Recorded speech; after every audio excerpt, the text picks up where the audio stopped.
രാഹുൽ മാങ്കൂട്ടത്തിനെതിരെ 23 വയസ്സുകാരിയായ കേരളത്തിന് പുറത്ത് താമസിക്കുന്ന യുവതി താൻ മാരകമായി റേപ്പ് ചെയ്യപ്പെട്ടു എന്ന് ചൂണ്ടിക്കാണിച്ച് ഒരു പരാതി കൊടുക്കുന്നു. അതിന്മേൽ പോലീസിന് മൊഴി കൊടുക്കുന്നു. അന്വേഷണം പുരോഗമിക്കുന്നത് കോടതിയിലാണ്. സണ്ണി ജോസഫ് രാഹുൽ മാങ്കൂട്ടത്തിനെ പുറത്താക്കിയ ശേഷവും ന്യായീകരണത്തിന്റെ പതിയ കവചങ്ങളുമായി വരികയാണ്. ആ കേസ് രാഷ്ട്രീയമായ ഗൂഢാലോചനയുടെ ഭാഗമാണ്, ലീഗൽ ബുദ്ധി അതിനകത്ത് പ്രവർത്തിച്ചിട്ടുണ്ട് എന്നൊക്കെ പറഞ്ഞ് ആ പരാതിയെ തന്നെ ദുർബലപ്പെടുത്തുന്ന, അത് അംഗീകരിക്കാൻ കഴിയില്ലാത്ത, കെട്ടിച്ചമച്ചതാണ് എന്ന മട്ടിലുള്ള അഭിപ്രായം പറയുകയാണ്. കോൺഗ്രസ്സുകാരെ നിങ്ങൾ ശ്രദ്ധിക്കൂ. അവർ രാഹുൽ മാങ്കൂട്ടത്തിനെ പുറത്താക്കിയ ശേഷവും അല്പസമയം മുമ്പാണ് പാലക്കാട് നിന്ന് രാഹുൽ വോട്ട് ചെയ്യാൻ വരുന്ന ബൂത്തിന്റെ അവിടുത്തെ ചിത്രം നമ്മൾ കണ്ടത്. അവിടെ നിൽക്കുന്ന പ്രാദേശിക നേതാവ് മുതൽ സണ്ണി ജോസഫ് വരെയുള്ള ആളുകൾ ഇപ്പോഴും ചേർത്ത് പിടിക്കുന്ന, വിട്ടുകളയാൻ കഴിയാത്ത ഒരു ബന്ധം പരസ്യമായി നിലനിർത്തുകയാണ് രാഹുൽ മാങ്കൂട്ടത്തിലുമായി. നല്ല കഥ. ബലാത്സംഗ കേസിൽ പ്രതിയായ രാഹുൽ മാങ്കൂട്ടത്തിലിനെ കോൺഗ്രസ് നേതൃത്വം ന്യായീകരിക്കുകയാണെന്ന് CPIM സംസ്ഥാന സെക്രട്ടറി MV ഗോവിന്ദൻ. സ്ത്രീലമ്പടന്മാർ എന്ന മുഖ്യമന്ത്രിയുടെ പരാമർശം എന്തിന് പിൻവലിക്കണം? അങ്ങനെയല്ല കോൺഗ്രസ് നേതാക്കളെ വിളിക്കാൻ പറ്റുകയെന്നും ഗോവിന്ദൻ, അങ്ങനെയല്ലേ എന്നാണ് ഗോവിന്ദന്റെ ചോദ്യം. KPCC പ്രസിഡന്റ് തന്നെ ഉന്നത പോലീസ് ഉദ്യോഗസ്ഥന്മാർക്ക് നൽകിയ പരാതിയെ പറ്റിയാണ് ഇപ്പോൾ പറഞ്ഞുകൊണ്ടിരിക്കുന്നത്.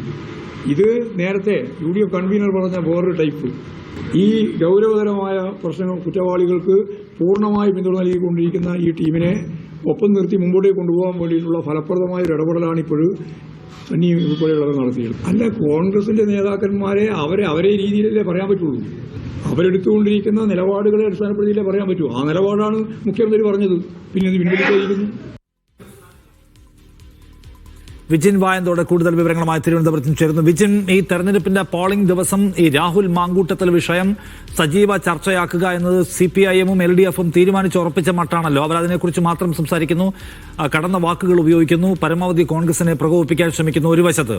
അപ്പുറത്ത് സമ്പൂർണ്ണമായും പുറത്താക്കിയെന്ന് അവകാശപ്പെട്ട ശേഷവും രണ്ടാമത്തെ പരാതി വ്യാജമാണെന്നോ കെട്ടിച്ചമച്ചതാണെന്നോ രാഷ്ട്രീയ പ്രേരിതമാണെന്നോ ഒക്കെയുള്ള അർത്ഥമുള്ള വാക്കുകൾ പറയാണ് സണ്ണി ജോസഫ് എന്ന KPC പ്രസിഡന്റ്. എന്ന് വെച്ചാൽ കോൺഗ്രസിന് ഇപ്പോഴും രാഹുലിനെ വിടാൻ പറ്റുന്നില്ല. CPM ആവട്ടെ അതൊരു ആയുധമാക്കുകയും ചെയ്യാണ്.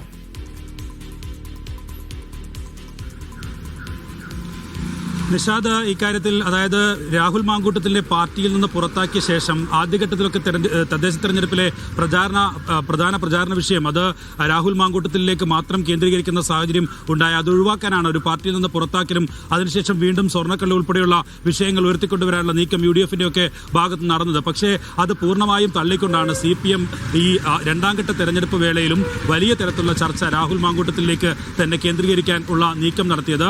മുഖ്യമന്ത്രിയുടെ ഭാഗത്ത് തന്നെയാണ് അക്കാര്യത്തിൽ ഉള്ള ഒരു നിലപാട്.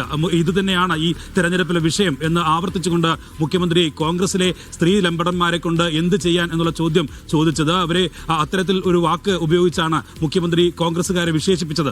അതിനുശേഷമാണ് രമേശ് ചെന്നിത്തല രംഗത്തെത്തുന്നു. പിന്നീട് MV ഗോവിന്ദന്റെ ഭാഗത്തുനിന്നുള്ള ഈ വിഷയത്തിലുള്ള പ്രതികരണം വരുന്നു. ഒപ്പം തന്നെ കോൺഗ്രസ് CPM പോരായി അത് മാറുകയും ചെയ്യുകയാണ്. തെരഞ്ഞെടുപ്പിന്റെ അവസാന മണിക്കൂറുകളിലേക്കൊക്കെ കടക്കുമ്പോൾ രാഹുൽ മാങ്കൂട്ടത്തിൽ വിഷയത്തിലേക്ക് തന്നെ നിലവിൽ ചർച്ച കേന്ദ്രീകരിക്കുന്നു എന്നുള്ളതാണ് ഈ ഘട്ടത്തിൽ പറയാൻ കഴിയുക. അത് CPM-ന്റെ ഒരു ശ്രമവും അതുതന്നെയായിരുന്നു. ഏതെങ്കിലും തരത്തിൽ സർക്കാർ വിരുദ്ധ വികാരം ഒഴിവാക്കാൻ, ഒപ്പം തന്നെ സ്വർണ്ണക്കൊള്ളയിൽ ഉൾപ്പെടെയുള്ള വിഷയത്തിൽ നിന്ന് വിഷയം മാറ്റി മറ്റൊരു ചർച്ചയാക്കി മാറ്റാനുള്ള തീവ്രമായ ശ്രമം അത് LDF-ന്റെ ഭാഗത്ത് നടന്നിരുന്നു ആദ്യഘട്ടം മുതൽ.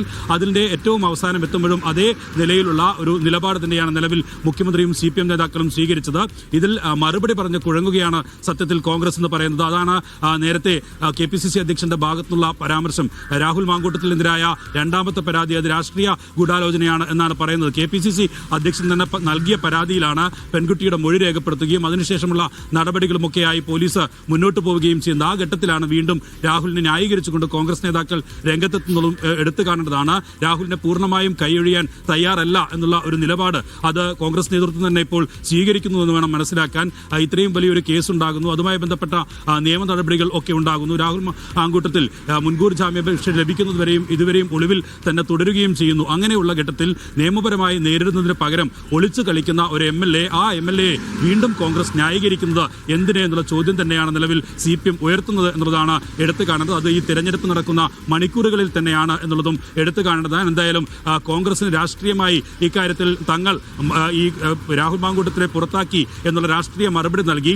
അത് സത്യത്തിൽ CPM-നെതിരെ ഒരു ആയുധമാക്കാൻ പറ്റുന്ന സാഹചര്യം ഉണ്ടായിട്ട് കൂടി അത് കോൺഗ്രസ് ഉപയോഗപ്പെടുത്തുന്നില്ല എന്നുള്ളതാണ് ഈ ഘട്ടത്തിൽ മനസ്സിലാക്കാൻ കഴിയുന്നത്. കാരണം നേരത്തെ ചെന്നിത്തലയൊക്കെ പറഞ്ഞതുപോലെ CPM-ലെ MLA-മാർ തന്നെ ഉണ്ട്, ഒപ്പം തന്നെ പത്മകുമാർ ഇപ്പോഴും ജയിലിൽ കിടക്കുകയാണ്. ആ വിഷയം ഒക്കെ ഉയർത്തി അവരെ പാർട്ടി പുറത്താക്കാത്തത് എന്ത് എന്ന ചോദ്യം ഉയർത്തി പ്രതിരോധിക്കാൻ കഴിയുന്ന സാഹചര്യം ഉണ്ടായിട്ടും ഇപ്പോഴും രാഹുൽ മാങ്കൂട്ടത്തിലിനെ സംരക്ഷിക്കുകയും രാഹുലിന് അനുകൂലമായ നിലപാട് സ്വീകരിക്കുകയും ചെയ്യുകയാണ് KPCC പ്രസിഡന്റും ഒപ്പം തന്നെ K. സുധാകരനും ഒക്കെ ചെയ്യുന്നത്. നേരത്തെ ഒന്നാം ഘട്ട തെരഞ്ഞെടുപ്പ് നടക്കുന്ന ഘട്ടത്തിൽ ദിലീപിന് അനുകൂലമായ, ദിലീപിന് നീതി ലഭിച്ചു എന്ന അടൂർ പ്രകാശിന്റെ UDF കൺവീനറുടെ വാക്കുകളായിരുന്നു ആ തെരഞ്ഞെടുപ്പിൽ പൂർണ്ണമായും അവസാന മണിക്കൂറുകളിലേക്ക് എത്തുമ്പോൾ ചർച്ചയായത്. അത് വലിയ തരത്തിലുള്ള വിവാദമായി മാറുകയും പിന്നീട് നിലപാട് മാറ്റി രംഗത്തെത്തേണ്ട സാഹചര്യമൊക്കെ എത്തി. അങ്ങനെയുള്ള ഒരു വിഷയം നിലനിൽക്കെയാണ് ഇന്ന് വീണ്ടും രാഹുലിനെ ന്യായീകരിച്ചുകൊണ്ട് കോൺഗ്രസ് ഇക്കാര്യത്തിൽ സ്വയം പ്രതിരോധത്തിലേക്ക് മാറുന്നത്.